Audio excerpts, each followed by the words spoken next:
So hey guys, আমি নিকিত, আমার ছোট্ট মিনি ব্লগে সবাইকে স্বাগত জানাই। কত সুন্দরভাবে মেয়েদের সাথে ভিডিও বানিয়েছিলাম আর মেয়েগুলোও বলছিল আমাকে নিয়ে ভিডিও বানাতে। তখনই হঠাৎ করে ডেলিভারি বয় ফোন করে বলল, নিকিত ভাই তোর পার্সেলটা নিবি না পুকুরে ফেলে দিয়ে যাব?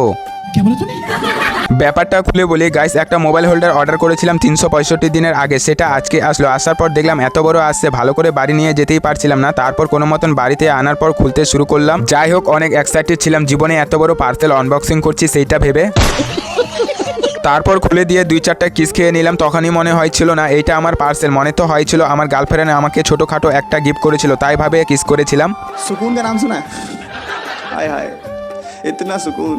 আসল কথায় আসি, এইবার জীবনে যেখান থেকে টাকা উপার্জন করি সেইখানে টাকা ইনভেস্ট করা খুবই দরকার, আর সেই জন্য এই ব্লগটা করা। যতবার এই ছোট ছোট জিনিসে ইনভেস্ট করেছি তার থেকে 3 গুণ ফিরিয়ে দিয়েছে আমাকে। নিজের কনফিডেন্স থাকা খুবই দরকার, যে কাজ থেকে টাকা আসবে সেই কাজে ইনভেস্ট করার জন্য বেশি ভাববার দরকার নাই। ভিডিওটি এই পর্যন্ত শেষ করলাম। যদি ভালো লাগে থাকে তাহলে লাইক, সাবস্ক্রাইব, শেয়ার, কমেন্ট করে পাশে থেকেও। দেখা হচ্ছে পরের ভিডিওতে। টাটা।